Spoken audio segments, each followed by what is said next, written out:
Bonjour chers auditeurs, maintenant vous allez écouter un message prêché par le pasteur Yannick Mobonza depuis l'église Semas qu'il dirige, une église des Assemblées de Dieu du Congo, sise au quartier Maïnga, côté gauche de l'arrêt Faubert. Soyez transformés et bénis, bonne condition d'écoute. Ouvrons nos Bibles ce matin dans le livre de Matthieu. C'est un passage que nous connaissons beaucoup. Et le Seigneur a voulu nous parler au travers de ce passage. Matthieu chapitre 22, versets 15 à 22. La Bible dit ceci. Tout le monde est à la page? Tout le monde est à la page? Dites Amen avec moi. Ok. Matthieu 22, 15 à 22. Alors les pharisiens allèrent se consulter sur le moyen de surprendre Jésus par ses propres paroles. Ils envoyèrent auprès de lui leurs disciples avec les Hérodiens qui dirent: Maître, nous savons que tu es vrai et que tu enseignes la voie de Dieu selon la vérité, sans t'inquiéter de personne, car tu ne regardes pas l'apparence des hommes. Dis-nous donc ce qu'il t'en semble. Est-il permis ou non de payer le tribut à César? Jésus, connaissant leur méchanceté, répondit: Pourquoi me tentez-vous, hypocrite? Montrez-moi la monnaie avec laquelle on paie le tribut. Et ils lui présentèrent un denier. Il leur demanda: De qui porte-t-il l'effigie et l'inscription? De César, lui répondirent-ils. Alors il leur dit: Rendez à César ce qui est à César, et à Dieu ce qui est à Dieu. Étonnés de ce qu'ils entendirent, ils le quittèrent et s'en allèrent. Amen. Amen. Je ne sais pas, est-ce qu'il y a-t-il quelqu'un ici dans cette salle? Vous vous souvenez, à l'époque, il y avait des très grosses pièces de 50 francs. Vous vous souvenez de ça? Des très grosses pièces de 50 francs. Et qui facilement perdaient les inscriptions dessus. Vous vous souvenez? Lorsque ces pièces de 50 francs perdaient les inscriptions, à quoi elles pouvaient servir, selon vous? Avant que nous n'entrions dans le vif de notre sujet. Quand cette pièce perdait son inscription, à quoi elle servait? À rien du tout. Ok. Ici, nous sommes devant un fait que Jésus a beaucoup subi. Lorsque Jésus-Christ est venu sur la terre, il a commencé son ministère. Les premières personnes à être contre Jésus, c'était des hommes d'église. Les hommes du temple. Les hommes qui enseignaient la loi. Et la Bible nous dit que ce jour-là, ils sont venus devant Jésus pour le mettre à l'épreuve. Ils sont venus poser la question à Jésus: Seigneur, nous savons que tu es un homme qui prêche la vérité, mais est-ce qu'il nous est perdu de payer le tribut? Le tribut, c'est quoi? Le tribut, c'était comme aujourd'hui nous devons payer les impôts, n'est-ce pas? Le tribut, c'était quoi? Le tribut, c'était une coutume lorsque un peuple avait eu la victoire sur un autre peuple. Ce peuple obligeait à ce peuple vaincu de leur payer un tribut, c'est-à-dire un salaire, pas un salaire, mais un montant chaque mois pour montrer qu'ils dépendaient de cette nation qui les avait vaincus.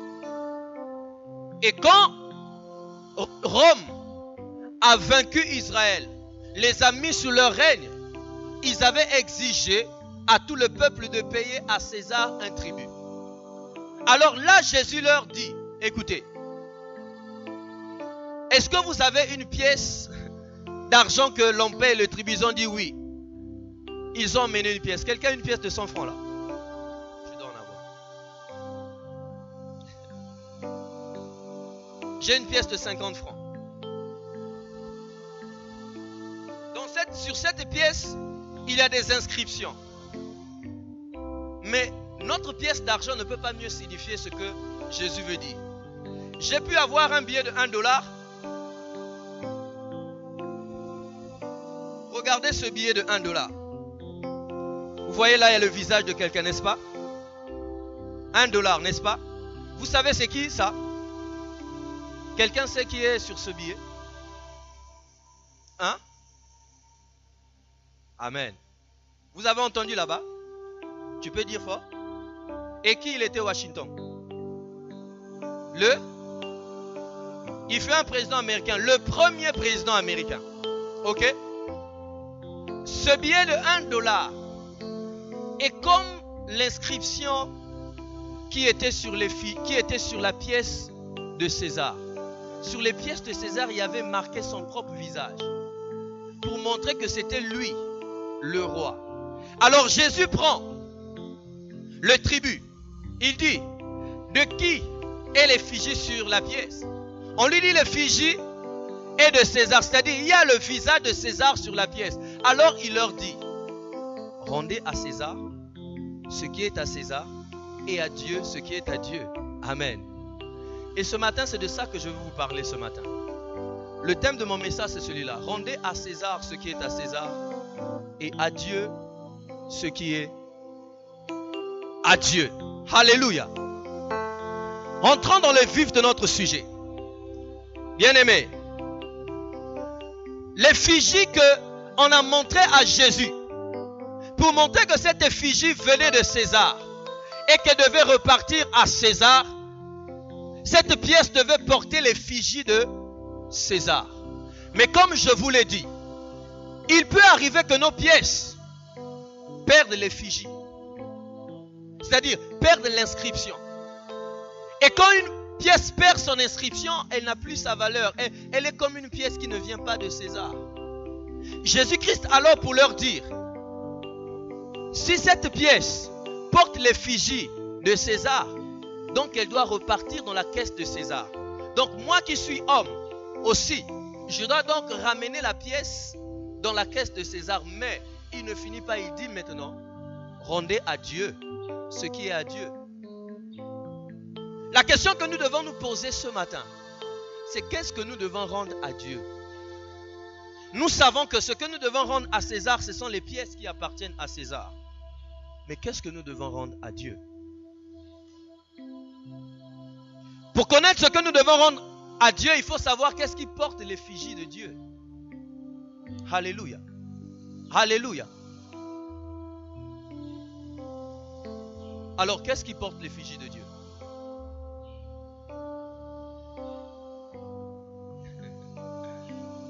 Qu'est-ce qui porte l'effigie de Dieu?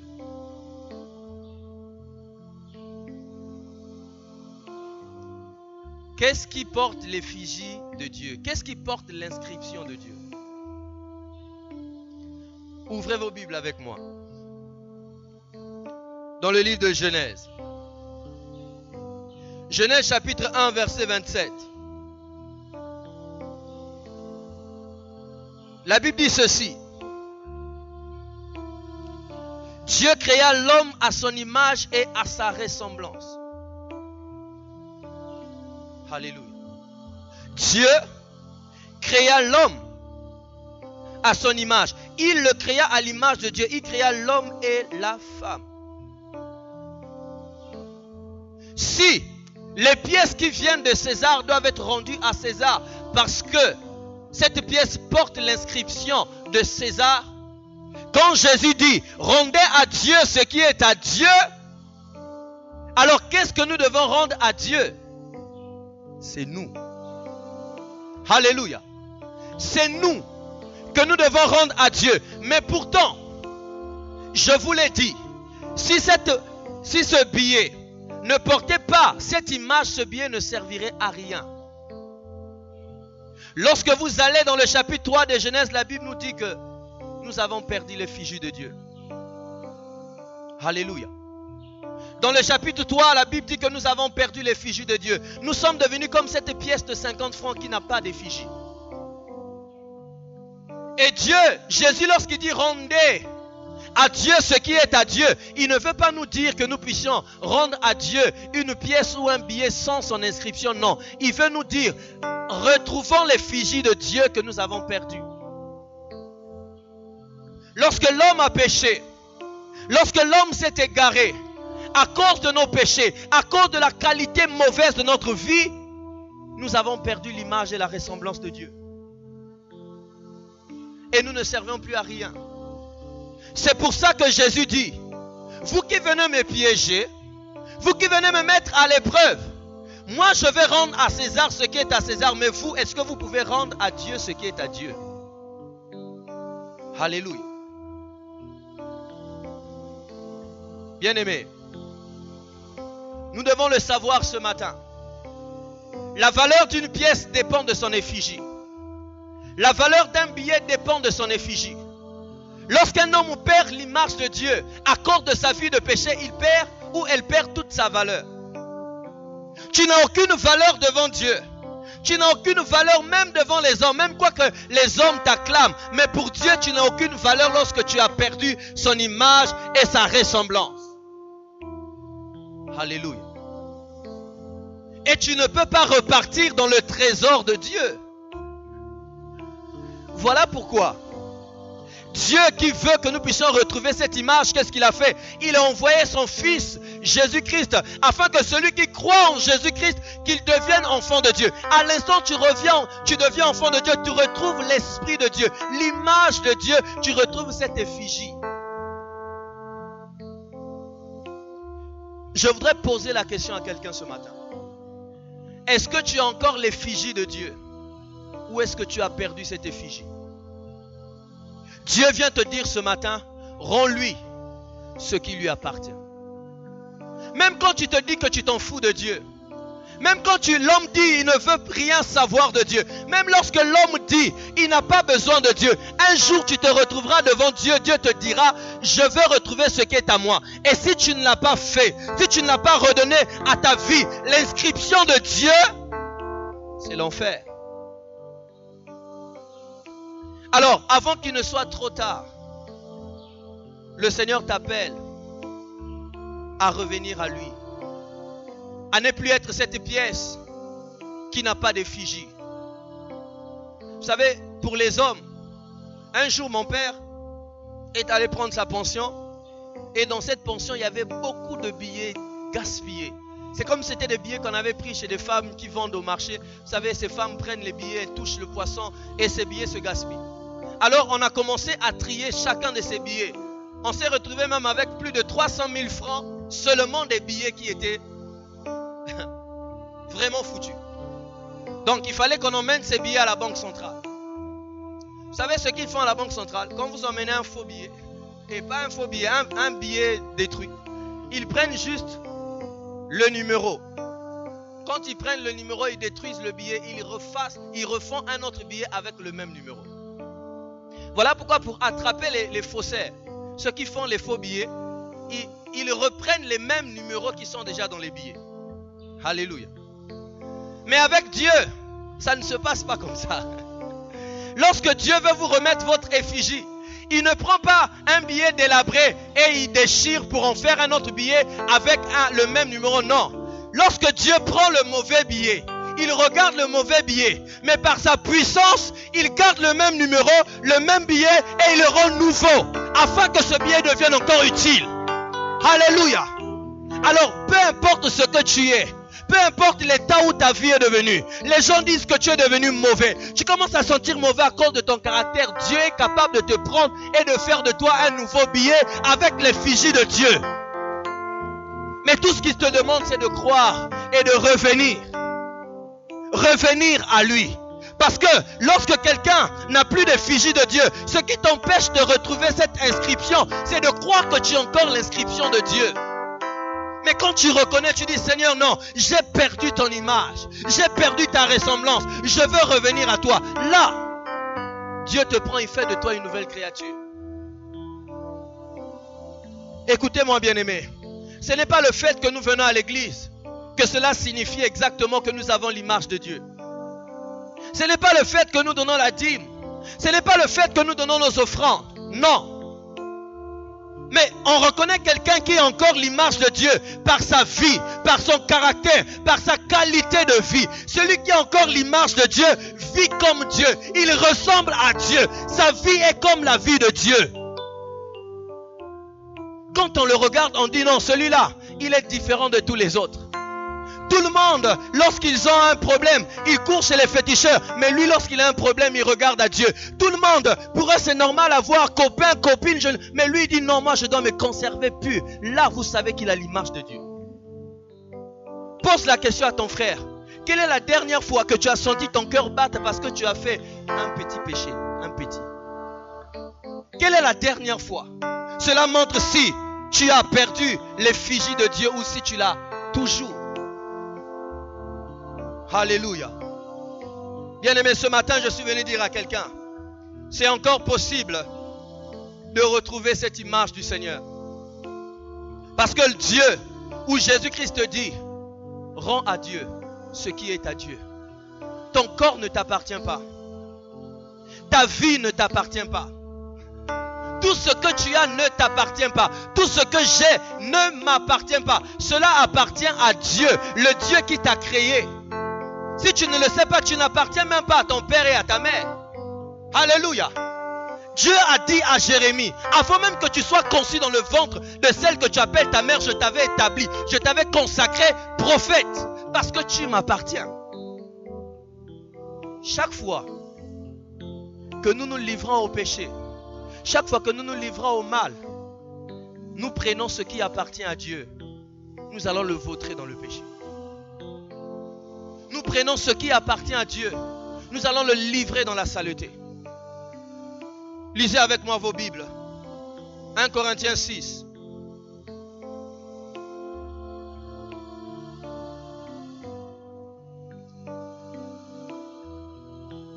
« 1 Corinthiens 6,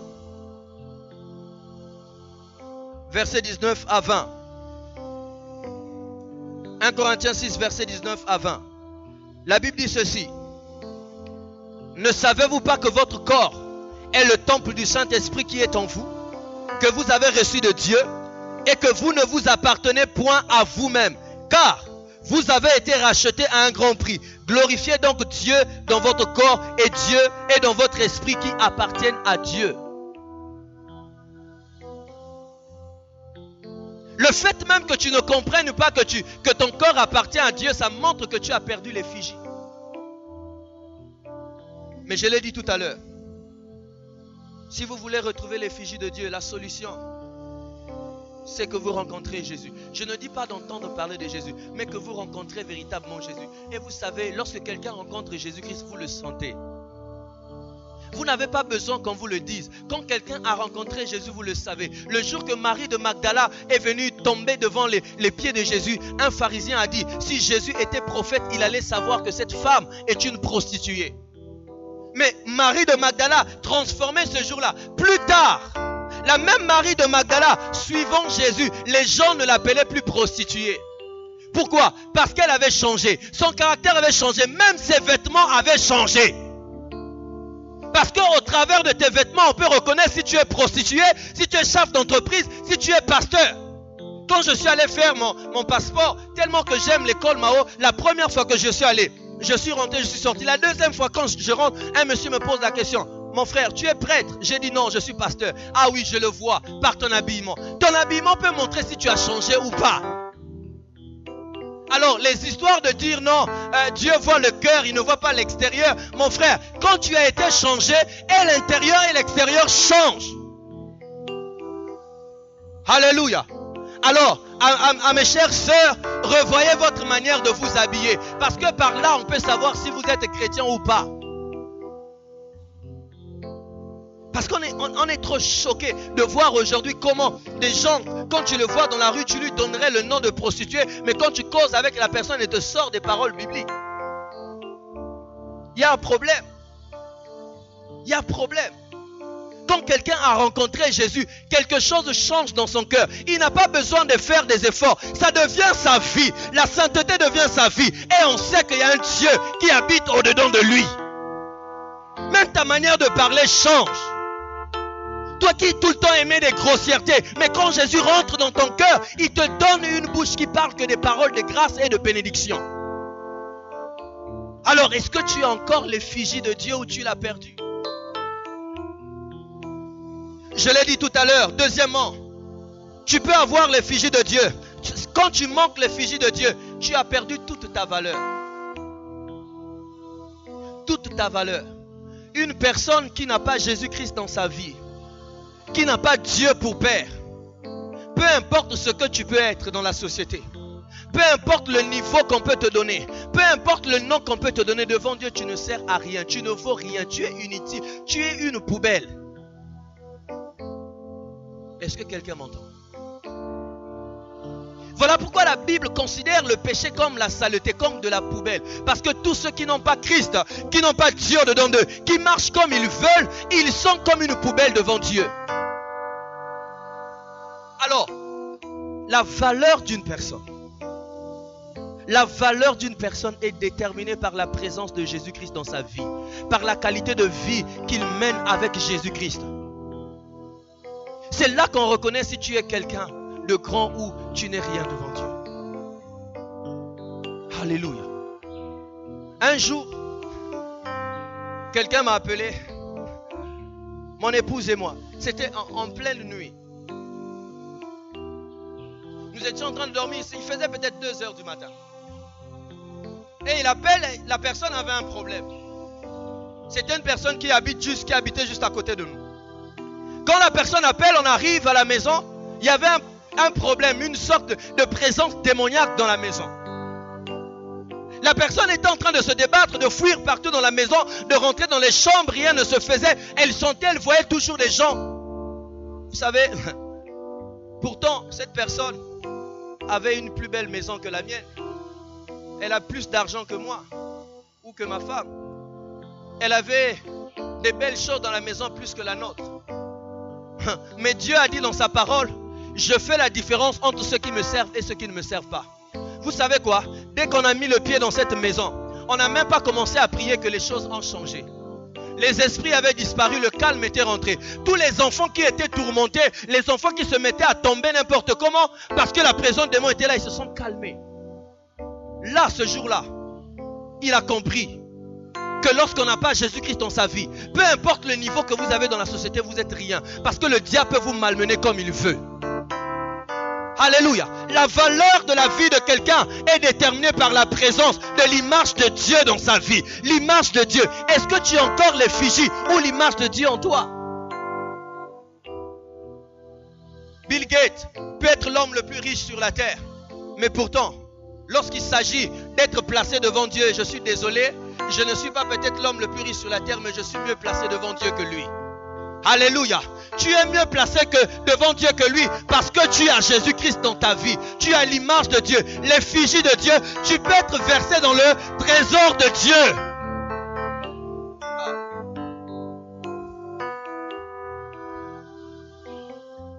Alléluia. Lorsque vous avez perdu l'effigie de Dieu, écoutez bien, tout ce que vous faites pour Dieu est multiplié par 0. Même quand vous le faites avec bon cœur. Quand vous n'avez pas Christ dans votre vie, quand vous ne marchez pas avec Jésus-Christ, peu importe ce que vous allez faire pour Dieu, avec toutes les bonnes intentions, devant Dieu, Dieu regarde cela comme de la boue, de la saleté. Vous pouvez venir, vous souvenez-vous ce jour-là, Jésus rentre dans le temple, il voit des hommes qui sont en train de donner des millions, il jette des millions dans le tronc. Mais pourtant, le regard de Jésus est braqué sur une veuve qui vient déposer 2 pièces. Alléluia. 2 pièces. Pourquoi? Parce qu'il sait que cette veuve a tout son cœur à lui, mais alors que ceux-là ils viennent, ils soulèvent les millions. Ils disent, regardez, c'est moi qui donne le plus dans le temple. Et ils jettent. Pourquoi on les glorifie à poids? Non. Ceux qui ont de la valeur devant Dieu, ce sont ceux qui ne cherchent pas à être glorifiés dans leur vie, mais ce sont ceux qui cherchent à glorifier Dieu par tout ce qu'ils font. Ceux-là, ils ont de la valeur devant Dieu. Tout ce que tu peux faire pour Dieu, même quand tu viens servir Dieu dans l'église. Voilà pourquoi certaines personnes, quand ils viennent, pasteur, je veux servir dans un département, je te pose une simple question. Est-ce que ta vie est...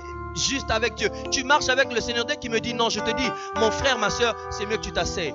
Parce que si je te laisse servir, je te conduirai à la malédiction.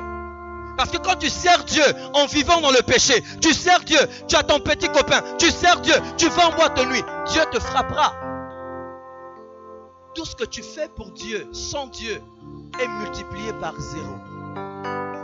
Même quand tu as du souci pour le pasteur, tu peux venir, tu dis pasteur, j'ai à cœur, le Seigneur m'a mis à cœur pour te donner ceci. On s'asseyera, je te dirai mon frère ou ma soeur, est-ce que tu as déjà Jésus dans ta vie? Si tu me dis non, je te dirai mon frère, cherche-le. Parce que ton enveloppe, c'est pas ce qui me préoccupe. Ce qui me préoccupe, c'est ton âme et ton cœur. D'abord. Alléluia. Alors, bien-aimés, Jésus attend de nous que nous puissions verser dans son trésor des vies qui sont complètement et totalement consacrées à lui.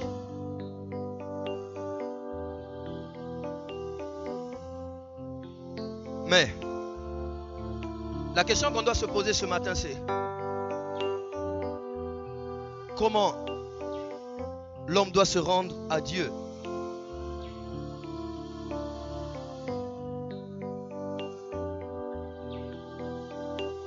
La première chose, pour rendre à Dieu ce qui est à Dieu, c'est d'abord commencer par retrouver l'effigie si vous avez perdu l'effigie. Retrouver l'image de Dieu, de Jésus si vous l'avez perdu. Bien-aimés, l'un des venins dans les églises aujourd'hui, c'est que beaucoup pensent qu'ils sont enfants de Dieu. En réalité, ils ne le sont pas. Ils pensent qu'ils sont enfants de Dieu. Ils pensent qu'ils sont chrétiens. Mais en réalité, ils ne le sont pas. Pose-toi toi-même la question. Entre au-dedans de toi-même. Parce que c'est la question la plus importante dans la vie d'un homme. Si tu forces cette question, le jour que tu mourras, c'est l'enfer qui t'attend. Le jour que je sais pas, Jésus va revenir, c'est fini pour toi. Tu n'auras plus le temps de te repentir. La bonne question que tu dois te poser...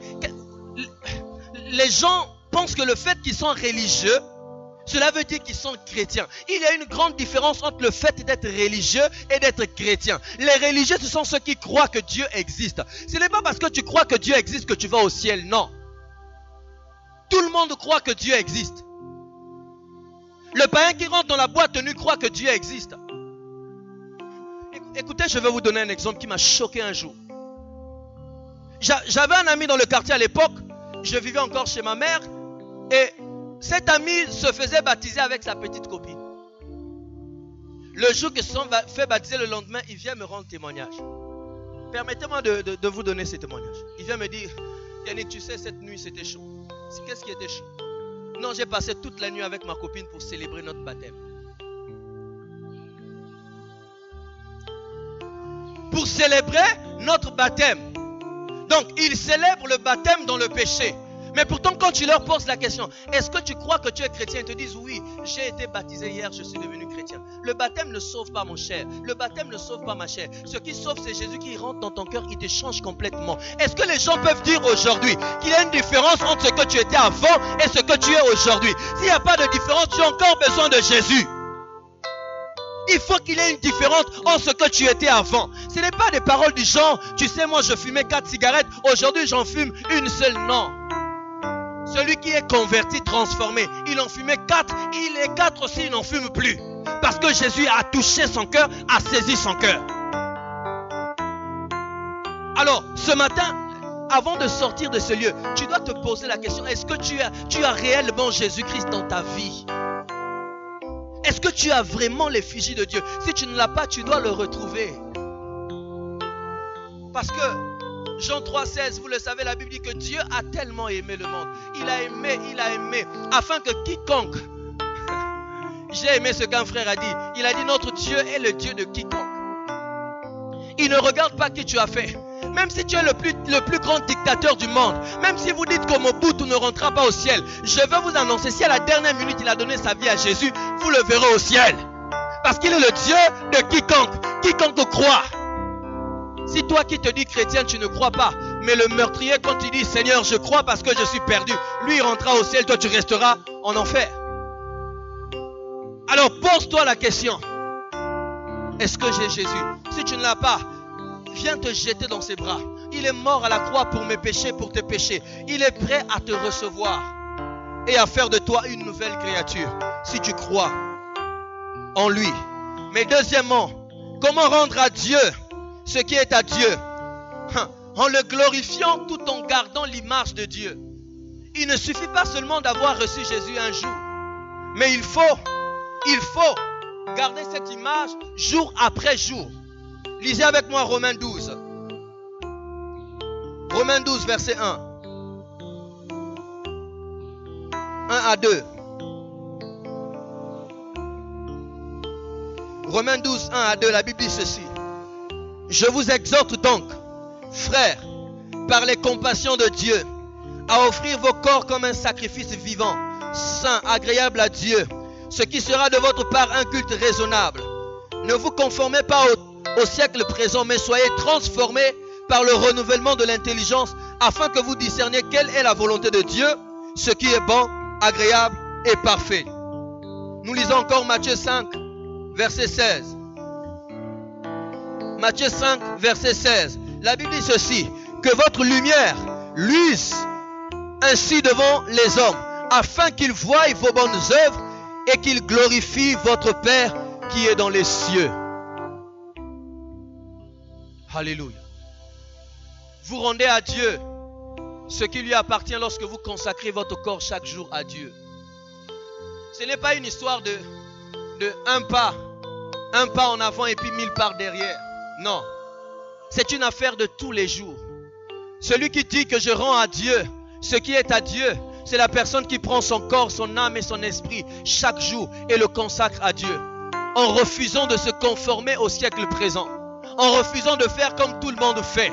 En refusant d'être monsieur tout le monde ou madame tout le monde. Mais en se conservant dans la pureté, dans la sainteté. Comme Paul a dit, vous n'avez pas encore lutté jusqu'au sang. Quand le péché vous fait couler du sang, mais vous résistez quand même. C'est ça qui glorifie le nom de Dieu. C'est ça qui montre que nous rendons à Dieu toute la gloire qui lui est due. Quand tu te conserves plus, et aussi quand les gens regardent ton caractère, ton comportement à la maison, au quartier, je ne sais pas, dans ta famille, dans la ville, dans le pays, on sait que lui ou elle, c'est vraiment un enfant de Dieu. Est-ce que tu glorifies Dieu avec ton corps? Pose la question à ton voisin. Est-ce que tu glorifies Dieu avec ton corps?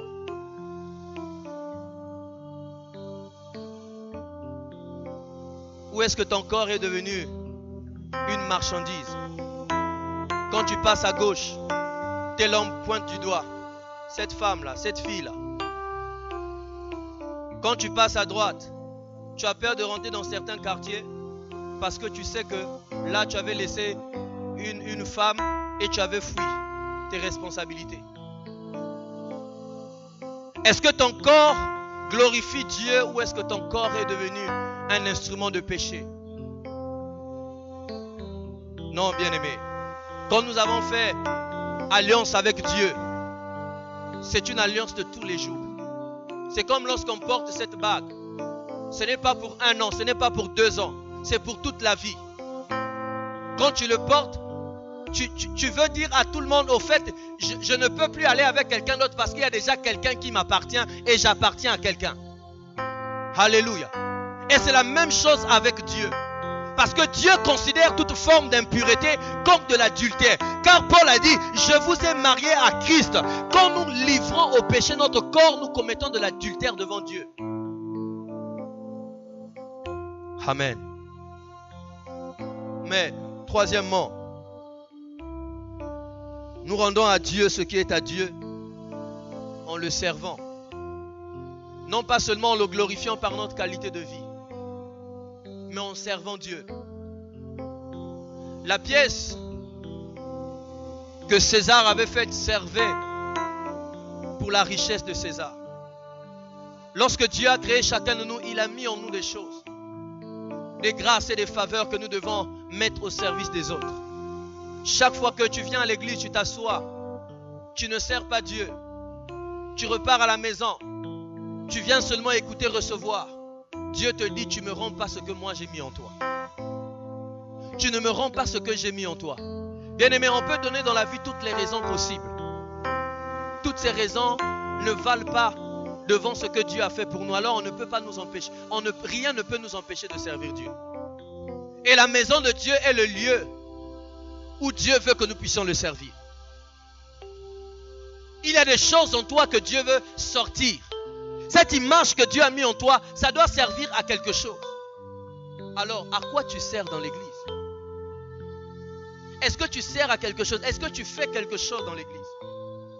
Si tu ne le fais pas, Dieu te dit, je veux que tu me rendes ce que tu es pour moi. Alléluia. Ne donne pas à Dieu les raisons de tes occupations. Non. Ça, c'est une raison farfelue. Peu importe tout le temps que nous avons toujours le temps. Même les hommes les plus riches au monde qui ont des affaires partout, des entreprises partout, ils trouvent toujours du temps, soit pour leurs enfants, soit pour aller donner des dons aux orphelinats. Pourquoi?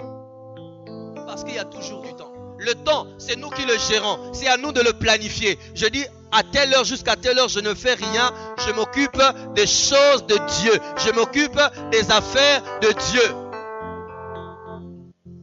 Voilà pourquoi aujourd'hui, je voudrais dire à tous ceux-là qui ne sont pas encore baptisés, tu dois te faire baptiser. C'est la preuve, c'est la chose qui montre que tu ne veux pas t'engager à servir le Seigneur. Parce que quelqu'un qui veut servir Dieu obéit à la parole de Dieu qui dit ceux qui croiront seront baptisés, seront sauvés. Il s'engage à être baptisé, il s'engage aussi à servir dans la maison de Dieu. Alléluia. Là, tu rends à Dieu tout ce qu'il t'a donné, tout ce qu'il a mis en toi. Un homme de Dieu a dit ceci: je m'arrange chaque jour de ma vie à rentrer sous terre complètement vidé. Parce qu'il a dit, je me suis rendu compte que l'endroit le plus riche sur la terre, c'est ça, les cimetières. Parce que dans les cimetières, dit-il, là, il y a des livres qui n'ont jamais été écrits. Dans les cimetières, il y a des chants qui n'ont jamais été chantés. Dans les cimetières, il y a des prédications qui n'ont jamais été prêchées. Dans les cimetières, il y a des entreprises qui n'ont jamais été ouvertes. Pourquoi? Parce que ceux qui sont dans les cimetières se sont contentés de ne pas vouloir servir Dieu. Ils sont rentrés avec ce que Dieu a mis en eux dans les cimetières. Alors est-ce que tu veux aussi rentrer dans les cimetières avec ce que Dieu a mis en toi? Si tu ne veux pas rentrer rempli des grâces de Dieu dans les cimetières, il est temps de te vider maintenant. Parce qu'il n'y a pas une autre vie après la mort. C'est maintenant que nous devons nous lever et servir Dieu. Quand tu n'es pas aussi en train de servir dans la maison de Dieu, chez toi au boulot, chez toi dans le quartier, parle de Jésus. Ça aussi tu sers Dieu. Alléluia. Alors, j'appelle chacun de nous à nous lever. À nous lever pour rendre à Dieu ce qui est à Dieu. Je sais que nous rendons déjà à César ce qui est à César. La preuve, c'est que ceux qui ont des entreprises, bon, pour ceux que je crois chrétiens, payent leurs impôts. La preuve, c'est que ton logeur, quand il vient, tu donnes ton loyer. La preuve, c'est que tout ce qui demande que l'argent soit dépensé, tu le donnes. Mais lorsqu'il s'agit de Dieu, c'est là qu'il y a problème. Parce que nous ne rendons pas à Dieu ce qui est à Dieu. Mais ce matin, le Seigneur est venu interpeller chacun de nous. Partout où passait la pièce de César, quand on voyait l'image de César, les gens reconnaissaient la gloire de César. Comme ce billet, ça proclame la gloire des États-Unis. Mais nous, toi et moi, bien-aimés, nous proclamons la gloire de qui? Est-ce que nous proclamons réellement la gloire de Dieu? Quand nous arrivons quelque part, est-ce que les gens sentent que Dieu est là? Est-ce que les gens le sentent? Que Dieu est dans la vie de cet homme, de cette femme, de ce jeune ou de cette jeune fille? Le temps c'est maintenant, bien-aimé. Si nous avons perdu l'image de Dieu, s'il y a quelqu'un ici qui a perdu l'image de Dieu, le Seigneur t'appelle à le retrouver en te donnant à lui. Le Seigneur t'appelle aussi ce matin à glorifier son nom en gardant la vie de sainteté, de sanctification, mais aussi en te mettant debout et en le servant dans sa maison. Non pas seulement dans sa maison, mais dans ton quartier, dans dans ton lieu de travail, dans ta famille, dans ton école, partout où tu es, afin que l'on sache qu'il y a un Dieu qui existe dans le ciel. Amen. On va incliner nos têtes dans la présence de Dieu ce matin.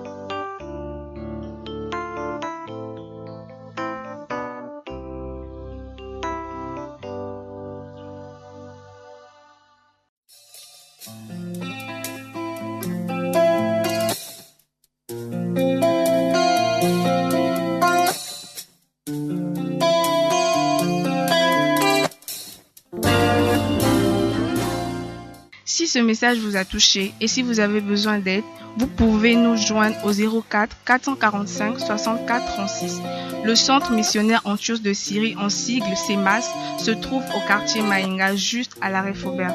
Suivez-nous sur notre page Facebook par le nom Centre missionnaire Antioche de Syrie. Que Dieu bénisse Israël, qui bénisse Pointe-Noire, ainsi que tout le Congo. Que tout le Congo. Que tout le Congo. Que tout le Congo. Que tout le Congo.